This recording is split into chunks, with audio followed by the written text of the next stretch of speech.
ಇದೇನೇ ಇದು ಊರ್ಗ್ ಹೋಗೋಕೆ ಸೂಟ್ಕೆ ಸಮೇತ ಬಂದ್ಬಿಟ್ಟಿದ್ಯಾ? ಇನ್ನೇನ್ ಮತ್ತೆ, ಇನ್ನೊಂದು ಕ್ಷಣನೂ ಈ ಮನೇಲಿ ಇರಬಾರ್ದು. ಅಲ್ವೇ, ಹೋಗೋದು ಹೋಗ್ತೀಯಾ, ನನ್ ಸೂಟ್ಕೇಸ್ ಯಾಕೆ ತಗೊಂಡು ಹೋಗ್ತಿದ್ಯಾ? ಅಯ್ಯೋ ಅತ್ತೆ, ಇದು ನಿನ್ ಸೂಟ್ ಕೇಸ್ ಅಷ್ಟೇ ಅಲ್ಲ, ಇದ್ರಲ್ಲಿರೋ ಬಟ್ಟೆನೂ ನಿಂದೇನೆ. ಯಾಕೆ? ಇನ್ನೇನತ್ತೆ, ನಿನಗ್ ನಾಚಿಕೆ ಇಲ್ವಾ, ಮಾನ ಇಲ್ವಾ, ಮರ್ಯಾದೆ ಇಲ್ವಾ, ಹೃದಯ ಇಲ್ವಾ? ಏನೇ ಆಯ್ತು ನಿಂಗೆ? ನನಗೆ ಯಾಕೆ ಹಿಂಗ್ ಕಂಟಿನ್ಯೂಸ್ ಆಗಿ ಬೈತಾ ಇದೀಯಾ? ಮತ್ತಿನ್ನೇನತ್ತೆ, ದೊಡ್ಡತೆ ನಿನ್ಗೆ ಈ ರೇಂಜ್ ಕಪಾಳು ಕೊಡ್ದು, ಕೆನ್ನೆ ಇಷ್ಟು ದಪ್ಪ ಊದ್ಕೊಂಡು, ಕೇಳ್ಬಾರ್ದು ಮಾತೆಲ್ಲ ಕೇಳಿ ಅವ್ರ ಕೈಲಿ ಉಗಿಸ್ಕೊಂಡು, ಇನ್ನೂ ನೀನ್ ಈ ಮನೇಲೇ ಇದ್ರೆ ನಾಚಿಕೆ ಇರುತ್ತಾ, ಮಾನ ಇರುತ್ತಾ, ಮರ್ಯಾದೆ ಇರುತ್ತಾ? ನಿಲ್ಸೆ ಸಾಕು. ಮತ್ತಿನ್ನೇನತ್ತೆ, ನಿನ್ಗಾಗ್ತಿರೋ ಈ ಅವಮಾನನ ನನಗ್ ನೋಡ್ಕೊಂಡು ತಡ್ಕೊಂಡಿರಕ್ ಆಗ್ತಾ ಇಲ್ಲ. ಇಲ್ಲ ಅತ್ತೆ, ನೀನೊಂದ್ ಕ್ಷಣನೂ ಈ ಮನೇಲಿ ಇರ್ಬಾರ್ದು, ಹೊರಡ್ತಾ ಇರು. ಅಯ್ಯೋ ನನ್ನನ್ನೇ ಈ ಮನೆ ಬಿಟ್ಟು ಹೋಗು ಅಂತಿದ್ಯೇನೆ? ಅಯ್ಯೋ ಬೇಗ ಹೋಗತ್ತೆ, ನೀನ್ ಹೋಗೋವರೆಗೂ ನಾನು ಉಪವಾಸ ಬೇರೆ ಇರ್ಬೇಕು. ನಾನ್ ಮನೆ ಬಿಟ್ಟು ಹೋಗೋದಕ್ಕೂ ನೀನ್ ಉಪವಾಸ ಇರೋದಕ್ಕೂ ಏನ್ ಸಂಬಂಧ? ಮತ್ತಿನ್ನೇನತ್ತೆ, ನೀನ್ ಬೇಜಾರಾಗಿದ್ರೆ ನಾನು ನಿನ್ ಜೊತೆ ಇರ್ಬೇಕಾಗುತ್ತೆ. ತಿನ್ನಂಗಿಲ್ಲ, ಕುಡಿಯಂಗಿಲ್ಲ, ಏನು ಮಾಡಂಗಿಲ್ಲ. ಅದೇ ನೀನ್ ಈ ಮನೆಯಿಂದ ಹೊರಗಡೆ ಹೊಟ್ಟೋದ್ರೆ ಚಕ್ಲಿ, ನಿಪ್ಪಟ್ಟು, ಕೊಡ್ಬೇಡ ಎಲ್ಲ ತಿಂದು ಹೊಟ್ಟೆ ತುಂಬಿಸ್ಕೊಬೋದು. ಅದಕ್ಕೆ ನೀನ್ ಫಸ್ಟ್ ಹೊರಗಡೆ ನಡಿ. ಅಯ್ಯೋ ಪಾಪಿ, ನಿನಗೆ ಹೊಟ್ಟೆ ತಟ್ಟೆ ಯೋಚನೆ ಬಿಟ್ಟದ್ರಿಂದ ಹೊರಗೆ ಬರೋದೇ ಇಲ್ವಾ ನೀನು? ನಿನ್ನ ಲೆವೆಲ್ಗೆ ಯೋಚನೆ ಮಾಡ್ತಿದ್ಯಾ. ಸ್ವಲ್ಪ ನನ್ನ ಲೆವೆಲ್ಗೆ ಬೆಳೆದು ಯೋಚನೆ ಮಾಡಿ. ನಾನು ಇಷ್ಟೆಲ್ಲ ಡ್ರಾಮಾ ಮಾಡ್ತಿರೋದು ಯಾರಿಗೋಸ್ಕರ? ಸೀರೆ ಒಡವೆಗೋಸ್ಕರ. ಜನ್ಮಕ್ಕೆ ಸೀರೆ ಒಡವೆ ಅಂತೆ? ನಿನಗೋಸ್ಕರ ಕಣೆ. ಅಂದ್ರೆ ನಿನ್ನನ್ನ ಈ ಮನೆ ಸೊಸೆಯಾಗಿ ಮಾಡಿ ಈ ಇಡೀ ಆಸ್ಥಾನಕ್ಕೆ ನಾವು ಒಡೆಯರಾಗಬೇಕು ಅಂತ ನಾನು ಆಸೆ ಪಡ್ತಾ ಇದ್ರೆ, ನೀನ್ ಆಸೆ ಪಡ್ತಾನೆ ಇರು, ಅವ್ರು ಅದಕ್ಕೆ ಎಳ್ಳು ನೀರು ಬಿಡ್ತಾನೆ ಇರ್ಲಿ. ಈ ಮನೆಯಲ್ಲಿ ಶುಭ ಕಾರ್ಯದ ಮೇಲೆ ಶುಭ ಕಾರ್ಯ ನಡೀತಾನೆ ಇದೆ. ನನ್ಗೆ ಸಿಹಿ ತಿಂಡಿ, ಖಾರ ತಿಂಡಿ ಎಲ್ಲ ಸಿಗ್ತಾನೆ ಇದೆ ಅಷ್ಟೇ. ಅಲ್ಲ ಅತ್ತೆ, ನನ್ ಮದ್ವೆನೇ ಇನ್ನ ಸೆಟ್ ಆಗಿಲ್ಲ. ಕೆಲ್ಸದೊಳ್ ಪಾರು ಮದ್ವೆ ಸೆಟ್ ಆಗೋಯ್ತು. ತಡ್ಡಿ, ಒಳ್ಳೇದ್ ಆದ್ರೆ ತಾನೇ ಶುಭ ಕಾರ್ಯ. ಅಂದ್ರೆ ಒಳ್ಳೇದಾಗಲ್ವಾ? ನಾಳೆ ಅವಳು ನಿಶ್ಚಿತಾರ್ಥ ನಡೆಯಲ್ವಾ? ಅವೆಲ್ಲ ಮುಂಚೆನೆ ಹೇಳ್ಬಿಟ್ರೆ ಮಜಾ ಬರುತ್ತೇನೆ.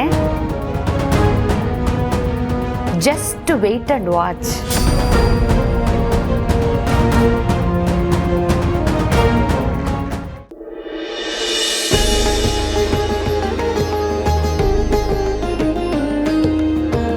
Wow Harish, looking great. Thank you sir. Fitting ಕರೆಕ್ಟಾಗಿದೆ, ಕ್ಲಾಸ್ ಆಗಿದೆ, ಕಾಸ್ಟ್ಲಿ ಬಟ್ಟೆ ಅನಿಸುತ್ತೆ. ಹರೀಶ್, ಬಟ್ಟೆ ಲಕ್ಷದ್ದೇ ಆಗಿರ್ಬೋದು, ಆದರೆ ಹಾಕ್ಕೊಳ್ಳೋರಿಗೆ ಒಂದು ಲಕ್ಷಣ ಇರಬೇಕು. ಆ ಲಕ್ಷಣ ಇದ್ದರೆ ಅದ್ರ ಕಳೆನೇ ಬೇರೆ. ನಮಗೆ ಕತೆಗಳಲ್ಲಿ ಹೇಳೋರು ಸರ್, ದೊಡ್ಡ ಜನ ಅಂದರೆ ಹೀಗಿರ್ತಾರೆ ಹಾಗಿರ್ತಾರೆ ಅಂತ. ಆದರೆ ಹೀಗಿರ್ತಾರೆ ಅಂತ ಯಾರೂ ಹೇಳಿರಲಿಲ್ಲ ಸರ್. ಈ ಮನೆ ಮೂಲೆ ಮೂಲೆಯಲ್ಲೂ ದೊಡ್ಡತನ ಹರಿದಾಡ್ತಾ ಇದೆ ಸರ್. ಇಷ್ಟು ದಿನ ನಾನು ದೇವ್ರ ಕೈ ಮುಗಿತಾ ಇರಲಿಲ್ಲ, ಆದರೆ ಇವತ್ತು ದೇವ್ರಿದ್ದಾನೆ ಅಂತ ನಂಬಿಕೆ ಬಂದಿದೆ ಸರ್. ಅದಕ್ಕೆ ಕೈ ಮುಗಿತಾ ಇದ್ದೀನಿ. ನನ್ನಂಥ ಅನಾಥನ ಒಪ್ಕೊಂಡಿದ್ದ ದೇವ್ರು ನೀವು. ಹರೀಶ್, ನಾನು ನನ್ನ ಕರ್ತವ್ಯ ಮಾಡಿದ್ದೀನಿ ಅಷ್ಟೇ. ನಿಮ್ಗೆ ಏನು ಕೊಡಬೇಕು, ಏನು ಕೊಡಬಾರ್ದು ಅನ್ನೋದೆಲ್ಲ ಪೂರ್ವ ನಿಶ್ಚಿತ. ಆ ದೇವ್ರು ಹೇಗೆ ದಾರಿ ತೋರಿಸ್ತಾನೋ ನಾವು ಹಾಗೆ ಹೆಜ್ಜೆ ಹಾಕ್ತೀವಿ. ಬಟ್ ಹೆಜ್ಜೆ ಹಾಕುವಾಗ ಎಡೋದೇ ಇರೋ ಹಾಗೆ ಹೇಳ್ಕೊಟ್ಟಿರೋದು ನಮ್ಮಮ್ಮ ಅಖಿಲಾಂಡೇಶ್ವರಿ ಅವರು. ನಾನು ಅದನ್ನು ಫಾಲೋ ಮಾಡ್ತಾ ಇದ್ದೀನಿ ಅಷ್ಟೇ. ವೆಲ್, ನೀವು ನಮ್ಮ ಕಂಪನಿಗೆ ಒಂದು ಯೂನಿಕ್ ಆಗಿರೋ ಲೋಗೋ ಕೊಟ್ಟಿದ್ದೀರ. ಅದನ್ನು ಯಾರು ಇಮ್ಯಾಜಿನ್ ಮಾಡ್ಕೊಳ್ಳೋದು ಕಷ್ಟ. And it's a unique idea. So you deserve all this. Thank you so much sir. Harish, ಆ ಲೋಗೋದಲ್ಲಿರೋ ಕಣ್ಣು ಯಾವುದೋ ಫೋಟೋ ಶೂಟ್ದು ಅಂತ ಹೇಳಿದ್ರಿ. ಆ ಕಣ್ಣು ಯಾರದ್ದು? ಆ ಹುಡುಗಿ ಎಲ್ಲಿದ್ದಾಳೆ ಅಂತ ಏನಾದರೂ ಗೊತ್ತಾ?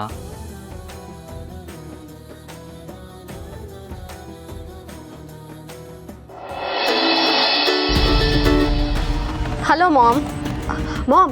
ಮೊನ್ನೆ ಹೋಲಿ ಹಬ್ಬ ಸಖತ್ ಗ್ರ್ಯಾಂಡಾಗಿ ಸೆಲೆಬ್ರೇಟ್ ಮಾಡಿದ್ವಿ. ಇವತ್ತು ಪಾರು ಎಂಗೇಜ್ಮೆಂಟ್ ತುಂಬ ಗ್ರ್ಯಾಂಡಾಗಿ ನಡೀತಾ ಇದೆ. ಇವಾಗ ಅದೇ ಕೆಲಸಕ್ಕೆ ಹೋಗ್ತಾ ಇದ್ದೀನಿ ಮಾಮ್. ಸರಿಯಾದ ಟೈಮ್ ನೋಡಿ ಮಾಡೋ ಕೆಲಸ ಮಾಡಿ ಮುಗಿಸ್ತೀನಿ.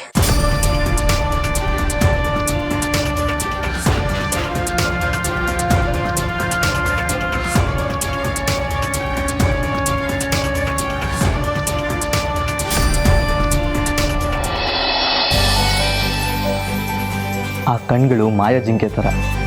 ಈ ಕ್ಲಿಕ್ ಮಾಡಿ ಹಾಗೆ ನೋಡೋಷ್ಟೊತ್ತಿಗೆ ಮಾಯ ಆಗೋಗಿತ್ತು. ಹೀಗೆ ರ್ಯಾಂಡಮಾಗಿ ಕ್ಲಿಕ್ ಮಾಡ್ತಿರ್ಬೇಕಾದ್ರೆ ರಾತ್ರಿ ಆಕಾಶದಲ್ಲಿ ಹೊಳೆಯೋ ನಕ್ಷತ್ರ ಥರ ಕಂಡ್ವು ಸರ್. ತಕ್ಷಣ ಕ್ಲಿಕ್ ಮಾಡಿಬಿಟ್ಟೆ. ಆ ಹುಡುಗಿನ ಎಲ್ಲ ಕಡೆ ಹುಡುಕಿ ನೋಡಿದೆ, ಆದರೆ ಸಿಕ್ಕಲಿಲ್ಲ. ಯಾಕೆ ಸರ್? ಹರೀಶ್, ಅದು ರ್ಯಾಂಡಮಾಗಿ ಕ್ಲಿಕ್ ಮಾಡಿರೋ ಫೋಟೋ ಅಂತ ನನಗೆ ಅನಿಸ್ತಾ ಇಲ್ಲ. ನೀವು ಸೆರೆ ಹಿಡ್ತಿರೋ, ನಿಮಗೆ ಸ್ಫೂರ್ತಿ ತುಂಬಿಸಿರೋ ಆ ಕಣ್ಣುಗಳನ್ನ ನಾನೊಂದ್ಸತಿ ಡೈರೆಕ್ಟಾಗಿ ನೋಡಬೇಕು ಅನ್ನಿಸ್ತಾ ಇದೆ.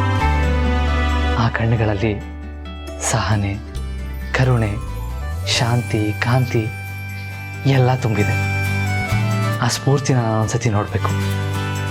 ಆ ಹುಡುಗಿನ ಹುಡುಕ್ಬೋದಾ ಹರೀಶ್?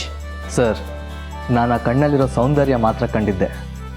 ಆದರೆ ಆ ಕಣ್ಣಲ್ಲಿರೋ ಅರ್ಥನ ಹುಡುಕ್ತಾ ಇರೋ ನಿಮ್ಮ ಮನಸ್ಸು, ನಿಮ್ಮ ಕಣ್ಗಳು ಎರಡೂ ಪರಿಶುದ್ಧವಾಗಿದೆ ಸರ್. ಅದಕ್ಕೆ ಅದ್ರ ಸೆಳೆತ ಹೆಚ್ಚು. ಆ ಹುಡುಗಿ ಯಾರೇ ಆಗಿರಲಿ, ಎಲ್ಲೇ ಇರಲಿ, ನಾನು ನಿಮ್ಗೆ ಹುಡುಕೊಡ್ತೀನಿ ಸರ್. That's my promise. Thank you Harish, thank you very much.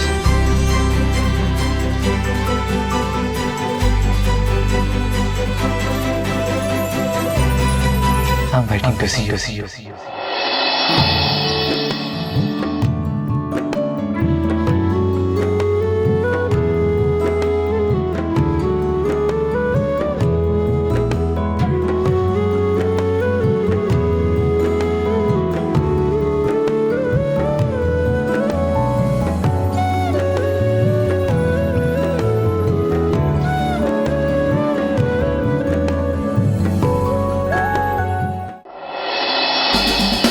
Parvati, super ಆಗಿ ಕಾಣ್ತಾ ಇದೀಯಾ. ಹ್ಞೂ ಅಕ್ಕ, ರಾಣಿ ಥರ ಕಾಣಿಸ್ತಿದ್ಯಾ.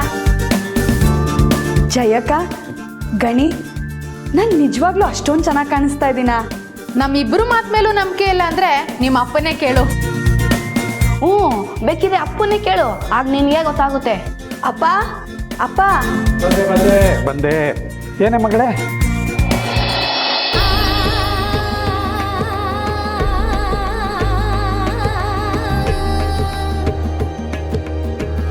ಯಾಕಪ್ಪ? ಏನಿಲ್ಲ, ಕೂತ್ಕೋ. ಏನಾಯ್ತು? ಕೂತ್ಕೋ, ಒಂದು ನಿಮಿಷ ಕೂತ್ಕೋ. ನಿನ್ ಕಾಲು ಕೊಡು. ಅಪ್ಪ, ಕೊಡೆ.